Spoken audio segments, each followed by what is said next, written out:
Aloha, everyone. This is Heidi Tejana, and I had some thoughts for the day. I've been thinking about how for quite a few years I'd been hearing in my own head, my guidance was, Heidi, you're living in a video game. You're in a game. You're in a video game. And I kept saying, show me. What does that mean? Show me.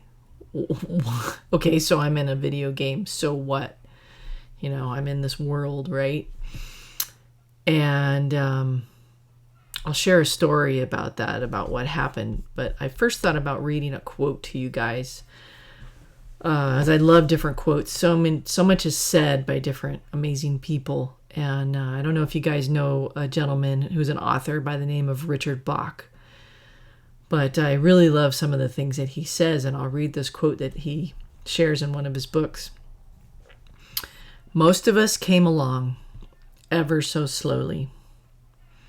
We went from one world into another that was almost exactly like it, forgetting right away where we had come from, not caring where we were headed, living for the moment.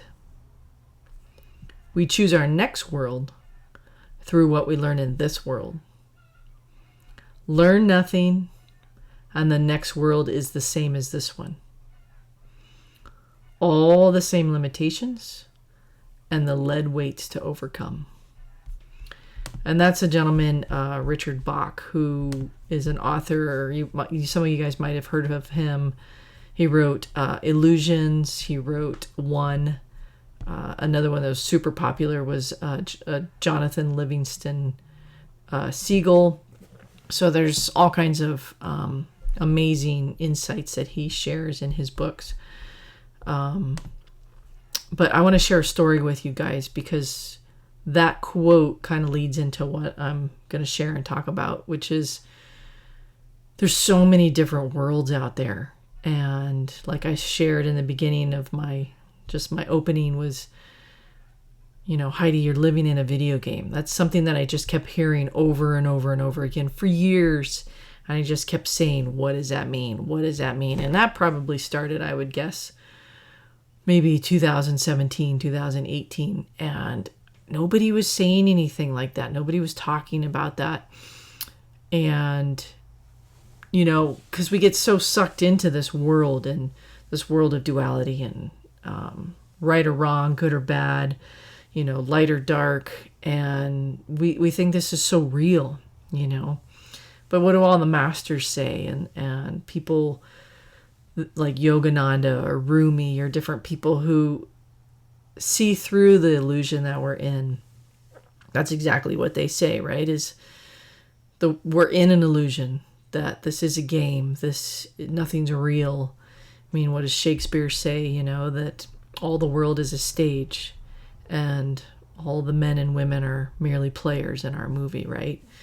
Something along those lines. So anyway, a few years ago, it was during an eclipse, and I had been asking, show me I'm in a video game. What does that mean? What does that mean for me right now? Because, there's so much information that comes in that comes from within ourselves, and we think it's, where did that come from? And do I listen to that guidance? And, are you using discernment to know where is that information coming from? So one day my dog had gotten me up in the middle of the night, and a friend of ours was staying with us, and she had never been to the volcano here. I live on the big island of Hawaii, and Kilauea is a active volcano on our island that's about a little over an hour from us. And anyway, we were going to go in the middle of the night, and the lava it's in like this, it's not it's a sheet, I think it's called a shield volcano, where it's in this big caldera and the lava's down in it, and you kind of can look down in as it's just moving and flowing and erupting and doing its thing. Anyway, so my dog Spot got me up in the middle of the night, and I completely had forgotten about the eclipse, and it's maybe, I forget, 12 midnight or 1 in the morning, and it's all cloudy and everything. And all of a sudden it was like the clouds parted, and I was like, oh, the eclipse was just starting. So I sat there and I just watched the whole thing. And when it was done, I mean, it had taken, I think, at least an hour, maybe two, I don't know. The clouds came back together. Anyway, it was about time to go to the volcanoes, and watching that eclipse, I don't know, was just incredible. And especially being out there under the stars or the dome or whatever it is that we're in, this world.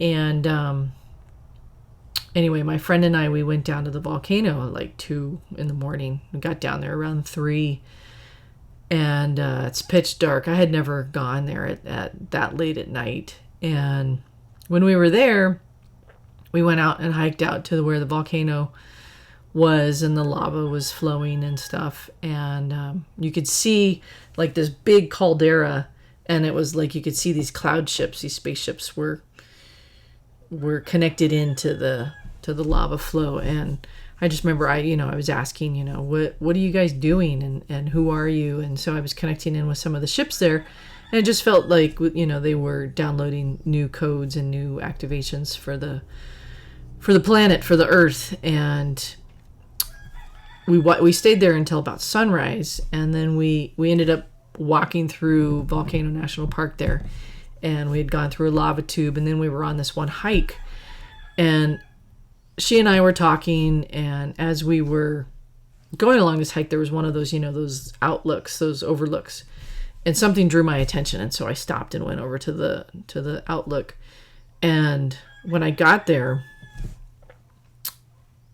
it was like all of reality shuddered. And there's just no words, but I'll put words to this. Is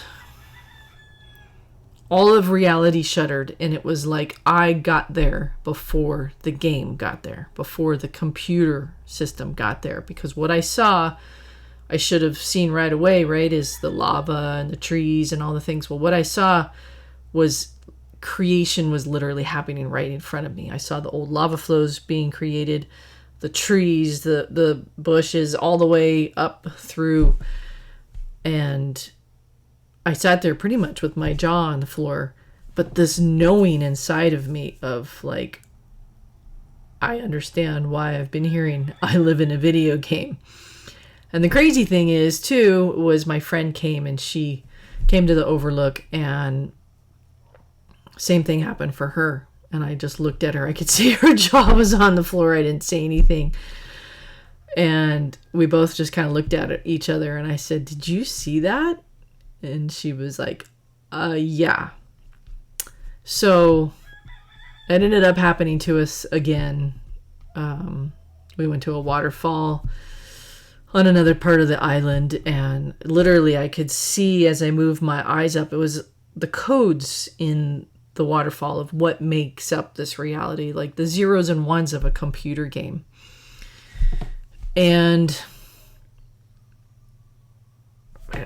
hopefully I'm portraying this as much as I can verbally, but I feel like whoever's watching this, you'll get it, because there was just this deep inner knowing. It's like all those movies that are out there telling us that we're in a game, that none of this is real, that we're in an illusion, all of a sudden all made sense.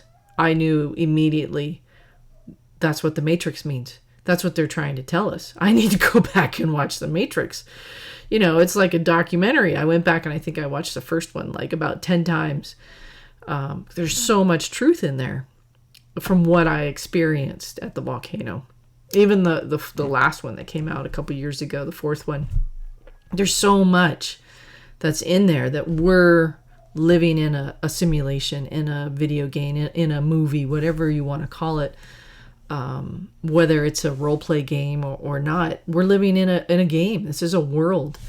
Even all those other movies that I remember watching, going, there's something about this movie, but I don't get it. It was like having that experience at the volcano. I just knew. I knew I'm living in a game. I knew what the Matrix means. I don't know if you guys ever saw the movie Total Recall with Arnold Schwarzenegger.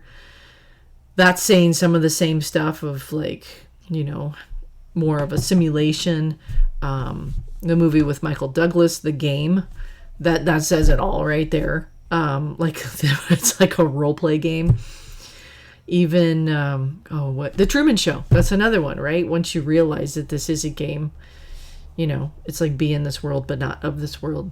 You can choose to stay in the game, or you can choose to leave and go to other worlds. And so there's so many movies that are telling us, you know, what's happening. Even kids movies. I remember watching like the Lego movie and being like, wait a second, they're saying the same thing, that there's worlds upon worlds, you know. And you can look at like Robert Monroe or Penny Kelly. They talk about like going out of body and exploring other worlds, as many other people do too. So, you know, I don't want to make this too long, but I just wanted to share that experience of we're in this game. We're in a world that, for me, what I've come to understand at this level of truth where I'm at right now, because I feel like there's so many levels of truth based on our frequencies. You know, as we raise our frequencies, what was true for us even yesterday is not true for us today. And I feel like, I don't know, I've studied Walter Russell and other people talking about how we're basically, it's like a kaleidoscope, you know, and change the light frequencies and you change the different realities. We're really in like this multi-frequential, multi-dimensional world, this place of many, many, many different frequencies, many different dimensions. And where your frequency is, where you're residing, is the world that you're in. And this is a very powerful game that we're in, a video game, a simulation, whatever you want to call it, an illusion. And why are we here? I've had all kinds of different experiences of this is just an experience. This is an amazing experience where we can master our frequencies. That's what it feels like. Because the video that I put out before, just a few days ago, was all about how, what if this world is just perfect just the way it is? You know, what if this world's just perfect? You know, and it's us that raise our frequencies, that shift basically our frequencies to up level, up and out of the game. You know, we become a master of our frequencies. We learn to not react to certain things because this is a world of duality that wants our energy. So when we can stay in that more observing place, more of a detached place, not to mean that you don't act on certain things where you feel inspired, where you feel, you know, that desire, because that's the divinity within you, right? Is when you feel inspired. But it's when you get stuck in those hall of mirrors and you can't figure out which way to get out. You go back into that stillness and duality doesn't exist. So I just want to leave you guys with that. That's an experience that I had. Take it or leave it. I always say, you know, as when I teach different things, is I have an imaginary trash can here. If it doesn't resonate, throw it all in the trash. So, you know, I'll leave you with one other quote because I love this quote here. It's by Neville Goddard. Some of you guys might know him. He wrote a bunch of different books. I think he was from Barbados and talks a lot about how we're creating our world through our imagination. And what he says is, what you think, you become. Transform yourself, and as soon as you succeed in doing this, the world will magically melt before your eyes and reshape itself in harmony with that which our transformation affirms. So that's Neville Goddard, and he's incredible too. So it's like all these people are saying the same things. I've had different experiences affirming these same things. So how do we master our frequencies? How do we master the game? How do we game the game? So I'm just going to leave you with that. I've talked a lot today, and we'll see what I feel inspired to share on the next video whenever that comes. So All right. And with that, I bid you adieu and have a wonderful, wonderful day.